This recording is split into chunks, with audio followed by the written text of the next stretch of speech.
County Board of Education March meeting at Copper Basin High School. Roll call, please. Robert Cole. Here. James Davis. Here. David Goode. Here. David Green. Here. Harmon Hardin. Here. Stan Howard. Here. Jason Lamb. Here. Sean Pritchett. Here. Mark Williams. Yes, welcome all. We've got plenty of food over here. First of all, I want to start by saying we have our first baseball game and softball game on these new fields. We appreciate you guys so much for all you've done. We're very, very proud of that. It's been a long venture, and we appreciate all the Dr. Jones that you guys have done. Do you have something, man? No. Okay. As for the school, we've got ACT testing tomorrow. We have 9 weeks test this Friday. Gearing up for the end of the year and pushing hard. Thank you guys for all you do. Thank you. Approval of consent agenda. What's the pleasure of the board? Move to approve. Make a motion to approve, second. Second. Second. Any discussion? Roll call, please. Robert Cole. Yes. James Davis. Yes. David Goode. Yes. David Green. Yes. Harmon Hardin. Yes. Stan Howard. Yes. Jason Lamb. Yes. Sean Pritchett. Yes. Mark Williams. Yes. Number 1, discussion action regarding approval of agreement between owner and architect. Motion to the board. Move to approve. Approved. Do I have a second? Second. Second. Any discussion?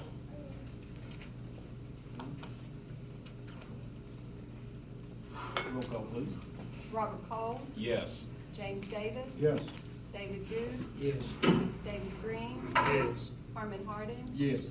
Stan Howard. Yes. Jason Lamb. Yes. Sean Pritchett. Yes. Mark Williams. Yes. Number 2, discussion action regarding approval of overnight trip for Polk County High School, opposed to state competition in Nashville, Tennessee. Move to approve. Second. Second. Any discussion? Roll call, please. Robert Cole. Yes. James Davis. Yes. David Goode. Yes. David Green. Yes. Harmon Hardin. Yes. Stan Howard. Yes. Jason Lamb. Yes. Sean Pritchett. Yes. Mark Williams. Yes. Number 3, discussion action regarding approval of overnight trip for Polk County High School to Skills USA State Competition in Chattanooga. What's the pleasure of the board? Move to approve. Second. Second. Any discussion? No discussion? Roll call, please. Robert Cole. Yes. James Davis. Yes. David Goode. Yes. David Green. Yes. Harmon Hardin. Yes. Stan Howard. Yes. Jason Lamb. Yes. Sean Pritchett. Yes. Mark Williams. Yes. Number 4, discussion action regarding approval of overnight trip for Polk County High School to TSA state competition in Chattanooga, Tennessee. Move to approve. Second. Any discussion?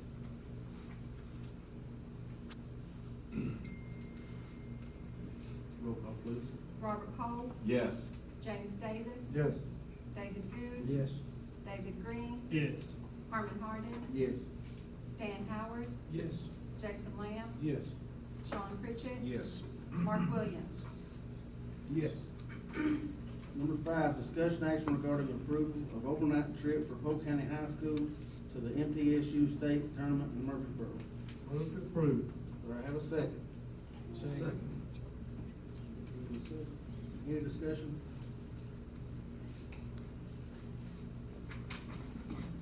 Roll call, please. Robert Cole. Yes. James Davis. Yes. David Goode. Yes. David Green. Yes. Harmon Hardin. Yes. Stan Howard. Yes. Jason Lamb. Yes. Sean Pritchett. Yes. Mark Williams. Yes. Number 6, discussion action regarding approval of overnight trip for Copper Basin High School, the UT Martin Junior Football Day and University Visit in Martin, Tennessee. Move to approve.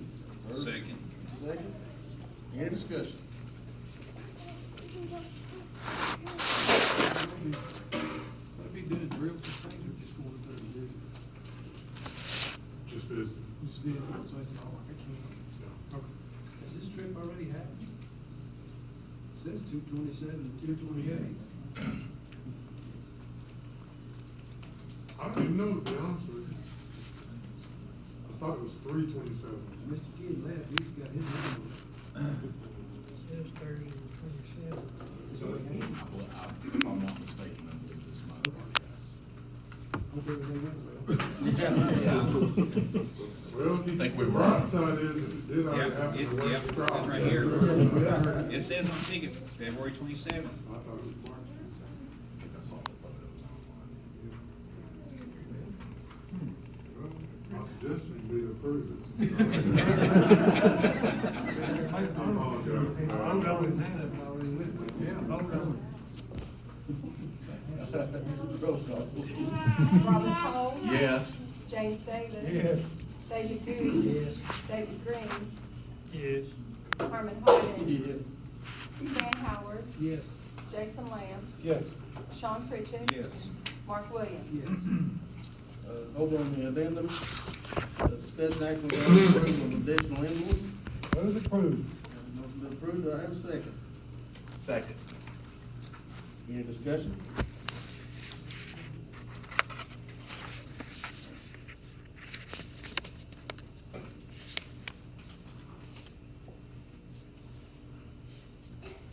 Roll call, please.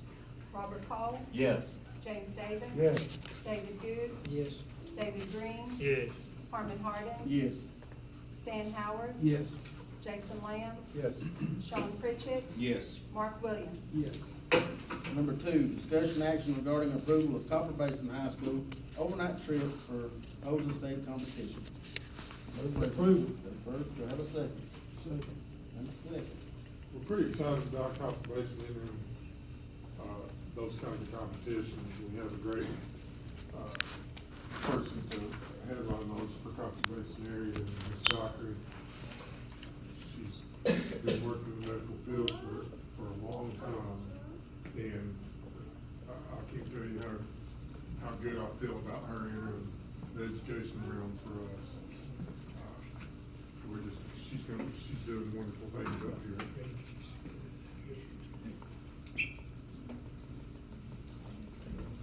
Any more discussion? Roll call, please. Robert Cole. Yes. James Davis. Yes. David Bowie. Yes. David Green. Yes. Harmon Harden. Yes. Stan Howard. Yes. Jason Lamb. Yes. Sean Pritchett. Yes. Mark Williams. Yes. On the information, Teacher of the Year. Mr. Walker can take care of that. Okay. Good evening, everybody. Thank you for being here.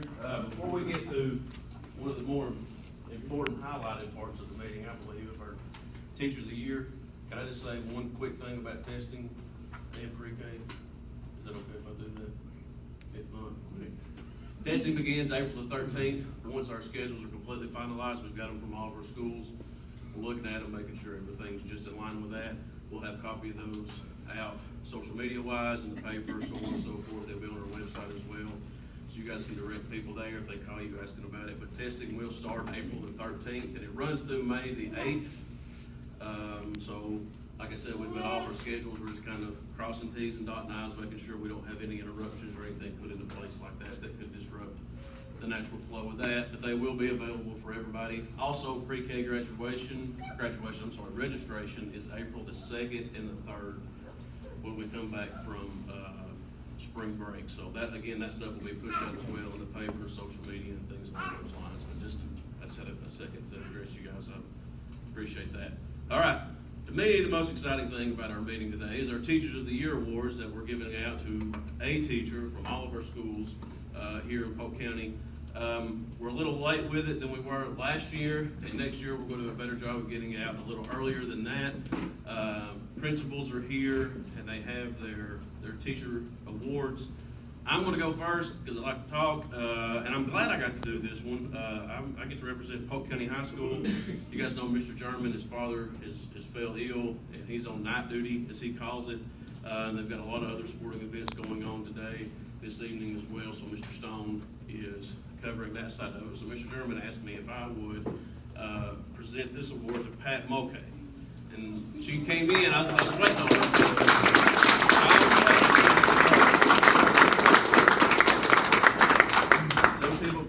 Mulcahy, some pronounce it Mulcahy. I usually try to correct it when they say Mulcahy, yeah.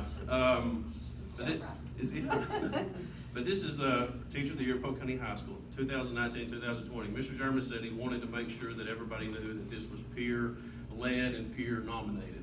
And I totally believe that. I had the pleasure of working with Miss Mulcahy for 4 years at Polk County High School. She crosses her T's, dots her I's, and keeps your butt in line in her world. And her world is the special ed department. And she knows the ins and outs of that, and anything we had questions with when I was there, she could answer them like that.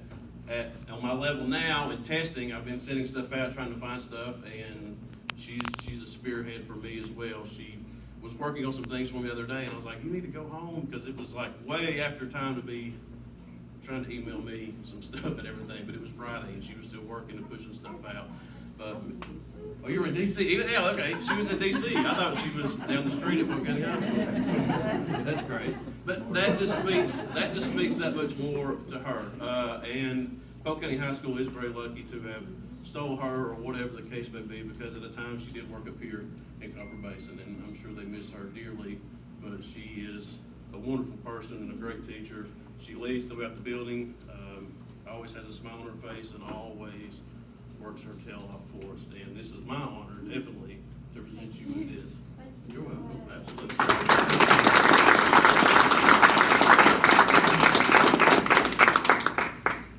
Ms. Davis, you want to go next? Well, sure.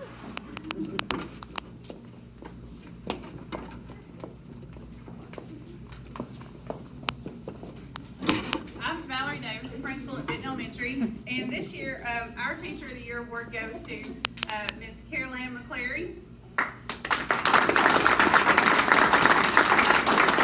She teaches 4th grade math. This is her 27th year of teaching. Not only is she a level 5 in TVAS every year, but she's a level 5 in achievement as well.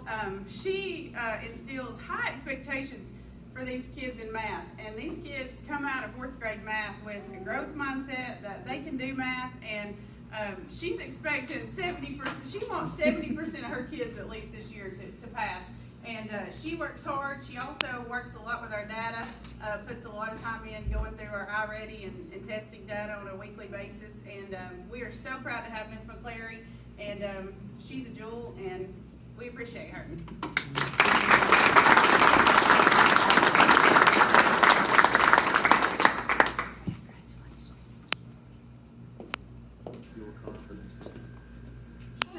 Ms. Bramlett?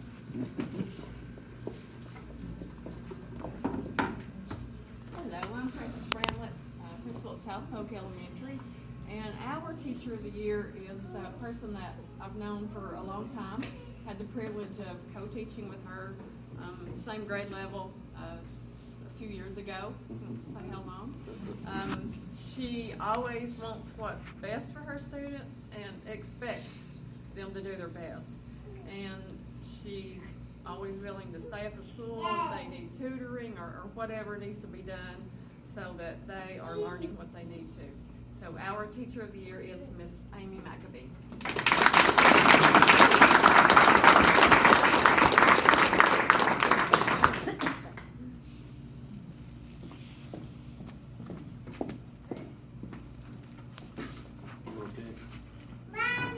Thank you. All right, my Teacher of the Year was selected by all the teachers in our school. We always do that. And it's only his second year here, which is pretty impressive. He has taught at schools in Georgia, University of Tennessee. The thing that I notice most about Dr. Locke is it's easy to teach kids that want to make A's, that's going to make A's. It's easy. He can teach the kids that don't even want to be here. That's right. And impress you. I've read some, he's come to me and asked me to read some essays these kids have wrote that have never done very much here. And it's quite impressive how he can get to those kids. He's an assistant football coach. He's helping with softball. Anytime I ask this man to do something, he will do it. Won't ask why. He just does it. We're very impressed and very happy to have him here, Mr. Jeremy Locke.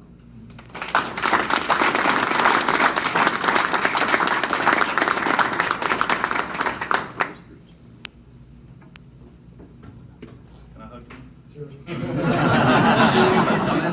kissing. That's later, that's later. Thank you, man, I appreciate it. All right, Ms. Pritchett to go. Ms. Pritchett?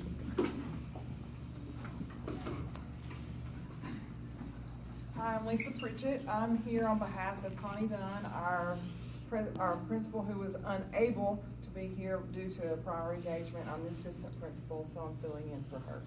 And so, I'm here and it was an honor to be able to do this, especially since this is definitely one of my favorite teachers in our school. I love this teacher. Miss Candace Bates. This is her 5th year at our school. She teaches math. She taught 4 years in 6th grade and had excellent scores and excellent growth. And so she's like, hey, let me go to 7th grade and try that. And I was like, oh yes, please do. She also has worked with our landscaping club. She's working on grants to get our greenhouse going and cleaned up, and she's been helping kids go in there and teaching them about that. On top of that, she tutors every week, and she's always there to help with anything that we need. Miss Candace Bates.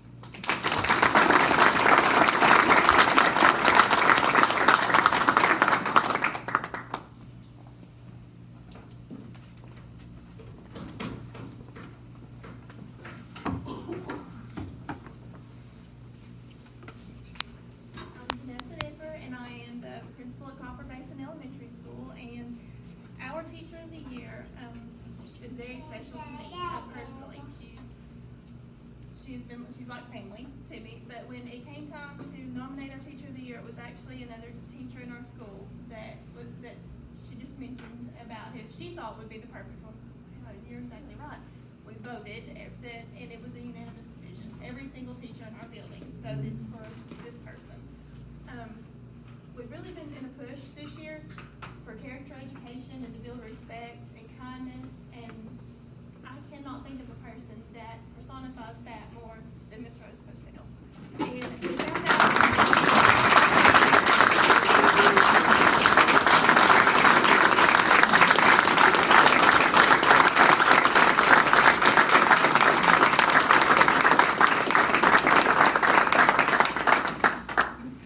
she started teaching kindergarten 51 years ago.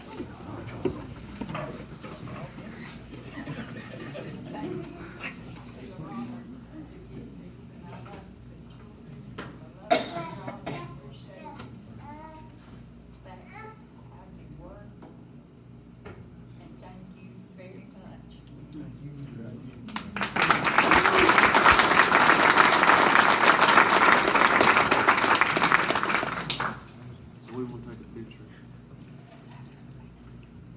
Yeah, but probably gonna stop the meeting. Okay, that's it.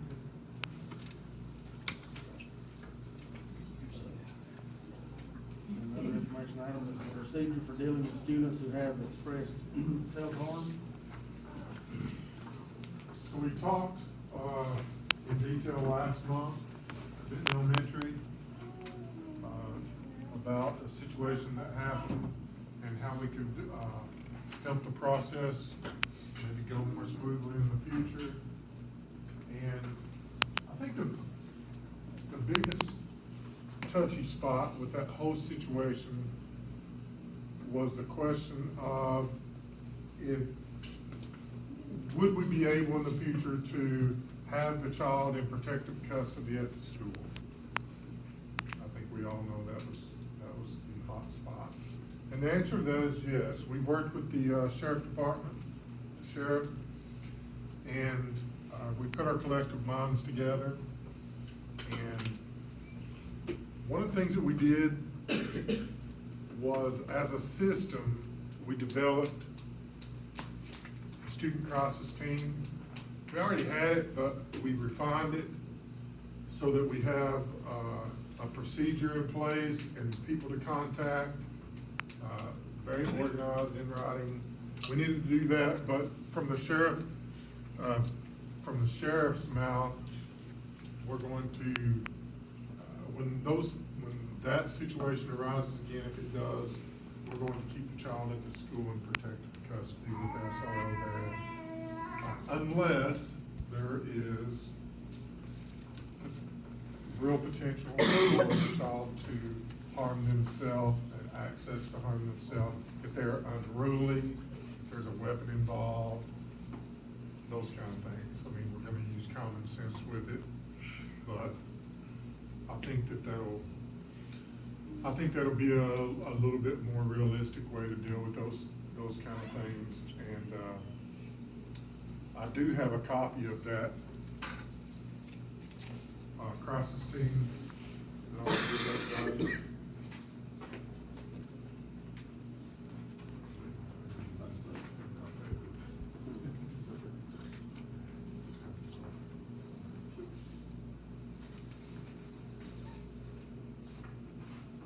You look at the hierarchy there, it makes really good sense. And, Polk County Schools Student Crisis, in the first block, convene the school crisis team, the principal, the school counselor, note taker, SRO, and Laura Kendra. And then, I don't think I need to read this whole thing to you, but if you'll look at the way that we're going to follow that through, and it branches at the bottom depending on the severity of the problem. Just to have that, in writing, this is what we're gonna do, this is who we're gonna contact. We had procedures in place and we did this, but I don't know that we ever had that in writing. This is what we're gonna do, this is who we will contact. So, that's a nice little step along with working with the sheriff's department to keep the student in protected custody of the school when possible. When possible. It's not always possible, but when possible, we want to do that. Are there any questions?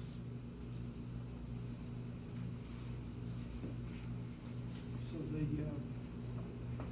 crisis team does the interview before the parents contacted, correct? Well, we will be asking some questions before, because Simply due to the situation I brought up last month. to see how Yeah. severe it is, Okay. do we need to intervene right now? We need to know, are they gonna harm themselves right now? We have to do some kind of assessment and then go from there. There could be family involved anyway, so you just Right. make information before you. Right. That's what I worry about.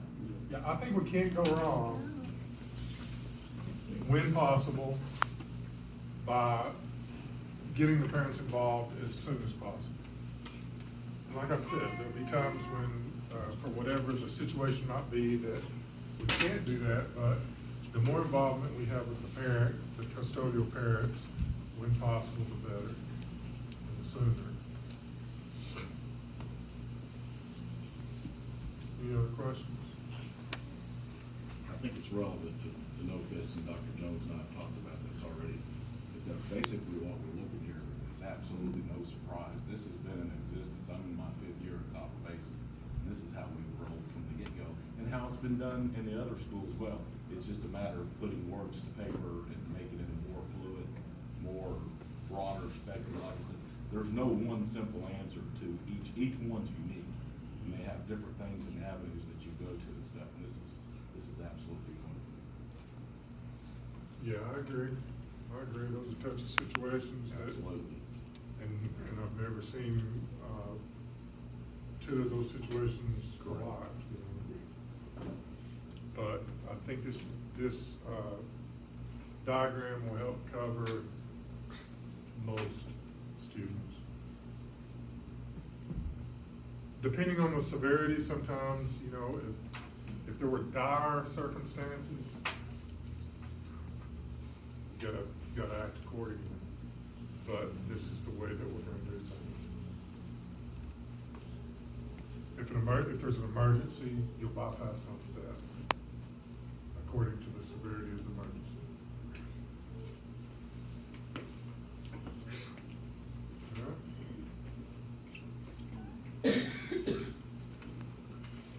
Coronavirus?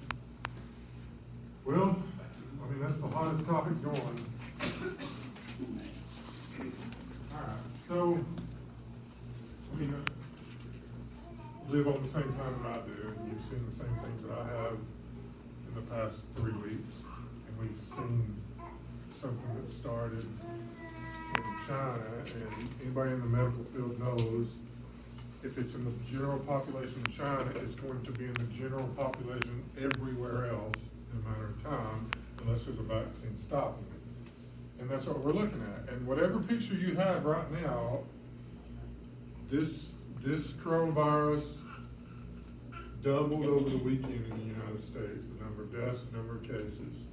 So, however crazy you think it is right now, in 3 weeks, it's going to exponentially be much crazier. The first case by a school employee was found in Fulton County, Georgia today. And so, I told somebody it's like you have water in a glass jar and you drop it and there's just a crack in it, but the water's seeping out and you just can't, you can't stop that seepage, and that's kind of what we're dealing with right now. There is no explanation on when it's gonna end. There is no vaccine in near sight. We're talking about probably 18 months to 2 years. So, all those theories that we talked about, if something big happens in some pandemic, well, guess what? It happened. And like I said, whatever crazy you're seeing right now, hang on, folks, because just like it doubled from last week and it doubled over the weekend, it's gonna double in 3 more days, and it's gonna triple in a week, and you just can't. Can you imagine how many thousands of people are walking around with it that we don't, there's no testing? So, as a school system, we must have the presence of mind to appear that we are doing everything that we can to slow down the coronavirus in our school system, right? I mean, as we talked about all day at work, appearance is everything, and perception is everything. And a friend of mine said, well, you're not gonna be able to stop it. Okay, what do you want me to do as a superintendent? Well, we're not gonna do anything because we can't, it's not gonna. No, there are things that can help. And we have been working on this for a few days, and I'm gonna share some of those things with you. But just a few points that I want to make clear. Yes, there is gonna be a shortage of hand sanitizer. But remember that hand sanitizer should not take the place of washing your hands. Hand sanitizer should be used when you can't get to soap and water. So, wash your hands, wash your hands, wash your hands, wash your hands. If you don't have sanitizer, we're probably not gonna run out of soap. So, wash your hands, wash your hands, wash your hands. A friend of mine sent me a thing today that said, wash your hands like you've been cutting jalapeno peppers and you're going to change your contacts. So wash, 30 seconds, wash. All right? Now, as a school system, we are gonna be washing our hands a lot. Miss Deborah Williams made a good point today, although we have fixed the hot water at the elementary school, praise the Lord, Population Elementary now has hot water, but on the flip side of that, hot water does not kill the virus. So it's the soap and water combination. Hot water, you can't get it hot enough to kill, to stand it and kill the coronavirus. Now,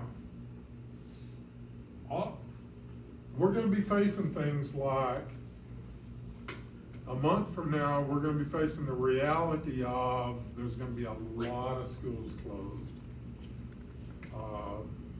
For example, and I know I'm hitting you with some information, I'm trying to paint a picture before I get there. Israel closed its borders today. Nobody goes in, nobody goes out. Another country, Italy, closed their border. Nobody goes in. New York, a school in New York today closed their school system. A school system in Washington, another one, closed their school system. Fulton County's closed theirs. Fulton County.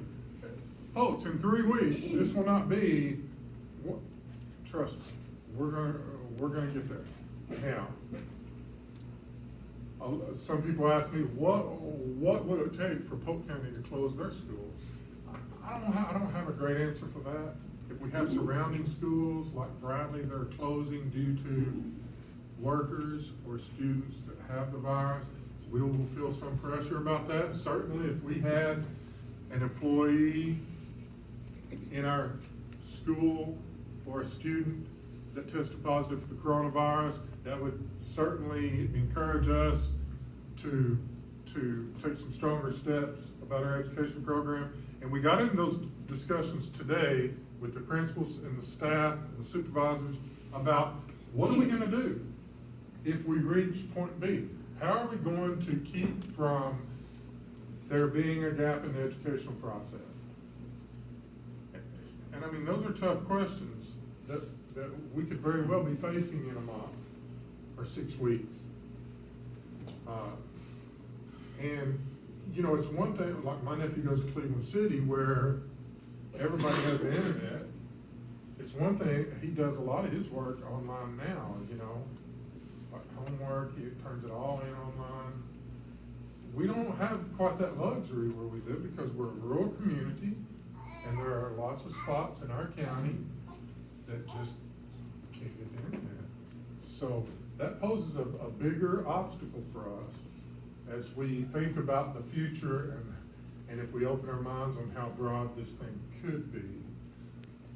But we are in the here and now, and we are facing what we're facing now, and we're going to act accordingly while we work on progressive measures for the future of some kind of other educational process to keep us from lapsing. And this was, did I give you that sheet? I'll do that. This right here. So, we met today and we discussed some things that we needed to do, and we're going to be releasing this to the public tonight, and then putting it on Facebook tomorrow. All the principals have this page. We started today, starting to check these things off. These are things that we need to be doing in our building, and on our buses, in our school district. And if you'll look at those for just a second, and because we have a nice crowd here, I'm gonna steal one of those and start talking about some of those points to everybody here. But as a district, I should have my glasses, providing Clorox wipes and hand sanitizer where needed. Now, although this started forming a week ago, and we know that the very first thing on the list, we're going to, at least in the near future, reach an obstacle about Clorox wipes and hand sanitizer, aren't we? Because, you know, people are buying it off the shelves, and there's gonna be a shortage. And so we're gonna really try to make sure about the soap and water and allowing time for students to wash their hands very well. Bus drivers, we're going to be working with bus drivers to make sure that they wipe the seats down and use Lysol to disinfect. Will this stop the coronavirus? It's gonna stop some. It could slow it down. You know, we have to try. We have to do everything possible as a school system to try to protect the kids. And so these are some ideas. Wiping down hard surfaces. Hanging hand washing posters in the building. Proper way to wash your hands and make sure that you don't just run them through there, but really give them that 30-second scrub. And it's good for everybody to hear this, not just things that we're doing in school, but share this with our community.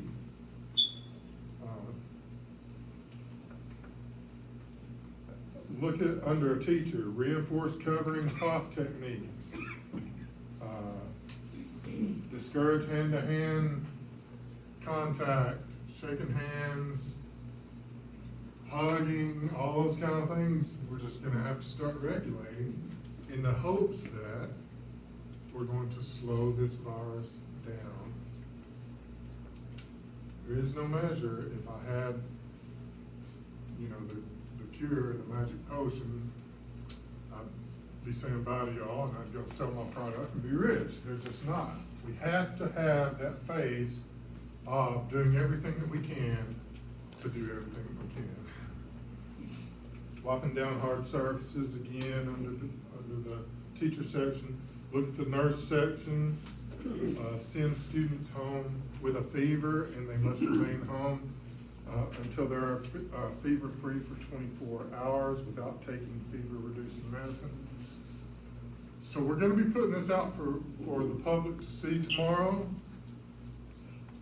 The question, of course, is because we've been such vigilantes about the chronic absenteeism, because the Department of Education has guided us in that direction.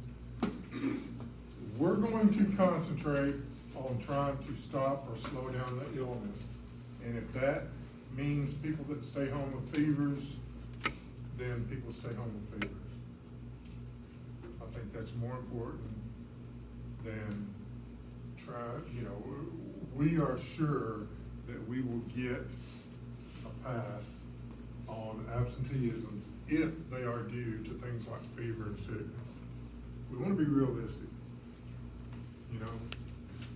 As I said before, as crazy as it seems today, on your news channel today and yesterday, check with me in 3 weeks. As the old saying, you ain't seen nothing yet. Really. If you think there's a shortage in things like hand sanitizer and wipes right now, in 3 weeks, it will blow your mind. Because hysteria has taken over, and it's something to be concerned about.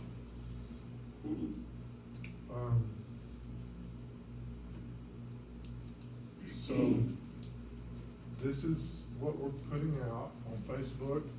Every student will be getting a copy of this page. Every principal will be reinforcing this, checking it off, making sure that these things are happening in their school building, on their buses, and everywhere else. I'm going to give you a packet. It's from the Tennessee Department of Education.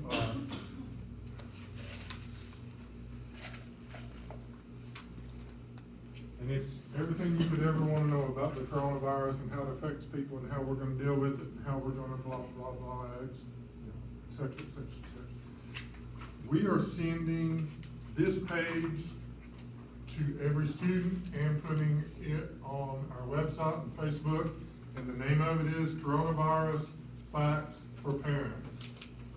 And it says, how does the coronavirus spread? What are the primary symptoms? What should I do if my child or someone is exhibiting symptoms?